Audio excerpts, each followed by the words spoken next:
ওরে মুসা, এই বায়না ধরো না, আমার তো দেখা যায় না, এই পৃথিবীর চামড়ার চক্ষু দিয়ে আমাকে দেখা যাবে না। মুসা বললেন আমি দেখেই ছাড়বো। আল্লাহ বুঝাতে পারেন না, মুসাও ছাড়েন না। অবশেষে নবীর আবদার রব্বুল আলামিন শুনতে রাজি হলেন। আল্লাহ বললেন, মুসা আগামীকাল অমুক সময়ে গোসল করে ওযু করে তুর পাহাড়ে চলে আসবা। তুমি যখন দেখতেই চাও আগামীকাল তুর পাহাড়ে চলে এসো। সাইয়েদনা মুসা আলাইহিস সালাম তুর পাহাড়ে চলে এসেছেন, কারণ ওনার ফিলিংস আমাদের ফিলিংস একরকম নয়। আমরা কি আল্লাহর কথা শুনি? জোরে বলেন। কিন্তু ওয়া কাল্লামাল্লাহু মুসা তাকলিমা, উনি আল্লাহর কথা শুনতেন। তো ওনার চিন্তা হচ্ছে যার কথাটা এত সুন্দর, না জানে উনি দেখতে কত। সুবহানাল্লাহ বলবেন না? আল্লাহ বললেন, মুসা আগামীকাল আসো, তুর পাহাড়ে আসো। সাইয়েদনা মুসা আলাইহিস সালাম তুর পাহাড়ের উপর চলে গেলেন। আল্লাহ বললেন, মুসা এটা যেন তেন কোনো খেলা না। আবার তোমারে জিজ্ঞেস করতে চাই, আসলেই তুমি দেখতে চাও কিনা? মুসা আলাইহিস সালামের এক কথা এক দাবি, দেখতে চাই। এক কথা এক দাবি, সেটা কি? আমি দেখতে চাই খোদা, আমি দেখতে চাই আপনাকে।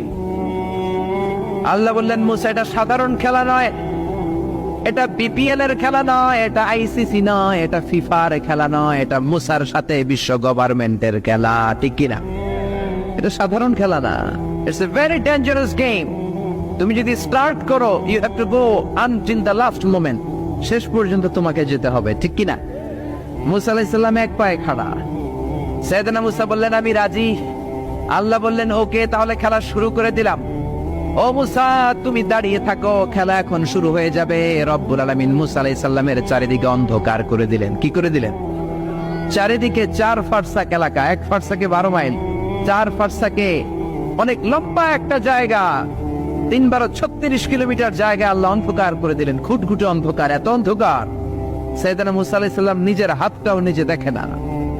এবার মনের মধ্যে একটু ভয় চলে আসছে, কোন আওয়াজ নাই, অন্ধকার। এবার মনের মধ্যে ভয় এসেছে, কিন্তু আল্লাহকে দেখতে চায়। ওই নেশায় এখন অন্তরের মধ্যে কিছু সাহস আছে না নাই? সাহস নিয়ে দাঁড়িয়ে আছে। এবার আল্লাহ চারিদিকে আলোকিত করে দিলেন। এবার বললেন, মুসা আরো কিছু কাজ আছে।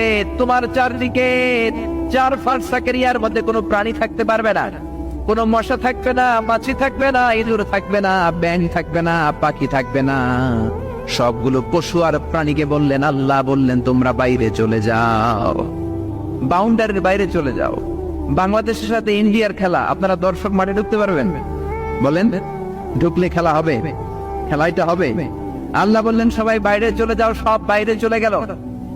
এবার আল্লাহ বললেন, মুসা তোমার 2 কাঁধের মধ্যে 2 ফেরেশতা আছে না নাই?